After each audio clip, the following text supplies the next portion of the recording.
बिस्मिल्लाहिर्रहमानिर्रहीम, अस्सलाम वालेकुम। मैं वजीर आला सिंध जनाब मुराद अली शाह साहब से एक दरख्वास्त करता हूँ, मोदबाना दरख्वास्त करता हूँ, हाथ जोड़ के दरख्वास्त करता हूँ कि रमजान मुबारक का बाबरकत महीना है, हजरत अली करम अल्लाह वजह का दिन है, 21 रोजा इंशाअल्लाह। ये सब्र की तलकीन है।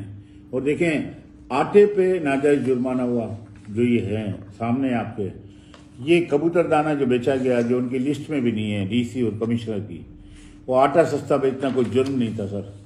उस पर चालान फाड़े गए। मैंने डीसी साहब से 12 मीटिंग की, इसके बाद कमिश्नर साहब को मैंने फ़ोन किया लेकिन वो उठा नहीं रहे हैं। दूसरी बात मैं आपसे ये कहूँ कि ये चालान की पेमेंट हमने कर दी है, कराची होलसेल ग्रोसरीज ने खुद पेमेंट की है। सियालकोट राइस ने जो बयान दिया उनका भी आपके पास मौक़िफ़ मौजूद है, और ये दूसरा चालान है। सर, ये नाजायज चालान फाड़ने पे क्या कोई वो नहीं होगा, अजाला नहीं होगा इन ताजिर बिरादरी का? ताजिर बिरादरी रीढ़ की हड्डी रखते हैं, 65% रेवेन्यू देते हैं सर इस शहर का।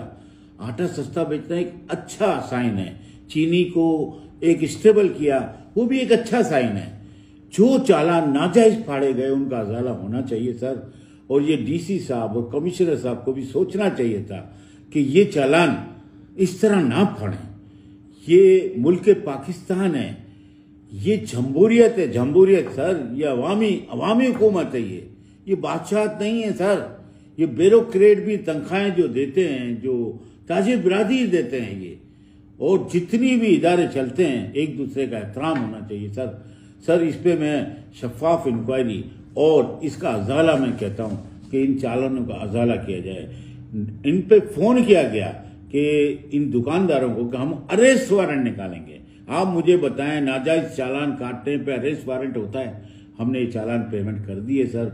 वजीर आला साहब, मैं आपसे हाथ जोड़ के गुजारिश करता हूँ, 65% रेवेन्यू देने वाला शहर, उसके लिए आवाज़ होगी और आप ही हमारी आवाज़ बनेंगे इंशाअल्लाह। और आप इसको अपने नोटिस में लाएंगे और फौरी नोटिस में लाएं कि ये गलत चालान है और ये इन चालानों का अजाला होना चाहिए। ताजिर बिरादरी को तहफ़्फ़ुज़ देना चाहिए, ये आपका फ़र्ज़ है सर।